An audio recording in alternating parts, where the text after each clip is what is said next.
Takže mé jméno je Matěj Bursík, jsem reportér tohoto pořadu a vaše jméno je jaké? Já jsem tady, momentálně jsem tady s golmanem tohoto zápasu, samozřejmě nejlepším golmanem tohoto zápasu, Marek Tran. Vaše pocity po vyhraném zápase? Dobrý den, jsem moc rád, že jste mě pozvali. Bylo to super. Vyhráli jsme, takže super. Výborně. Chtěl jsem to říct, že když kvinta B nemůže, kvarta B nepomůže, vole. Hej, musíš nám tak trčení, že jsme vyhráli. No. Piďové, vole, dělej, kámo. Můžu? Takže po výhře velmi ze začátku těžké výhře. Potom se teda vezli, jo, musím říct. Po výhře se Točí ty mrk... takže po zápase se dá. Tak ale počkej! Jsem pán do autistu, vole.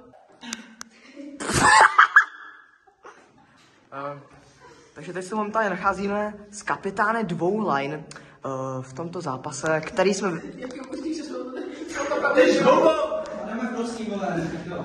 A teď si právě poslechneme pár slov od dvou kapitánů, který úspěšně dokázali dotáhnout jejich tým k výhře proti týmu V5B.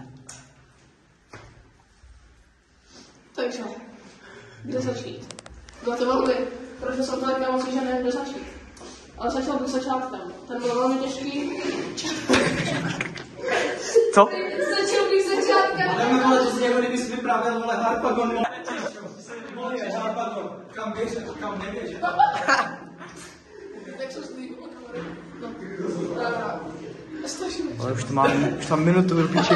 No, takže já bych řekl jenom to, že na začátku jsme vstupovali do zápasu oba týmy full stamina, takže to bylo celkem těžký pro nás, ale dokázali jsme to zlomit a pak už se vezli, protože neměli žádnou střídačku. Totálně slabý káder, neměli nic, prostě vezli se takhle po sklouzačce. Můžu vám ukázat něco takového? Tady byla vzpomínat na začátku a tady bylo jeho srdce.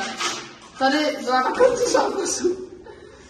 Ale po konci zápasu, když viděl, jste Ty mrko!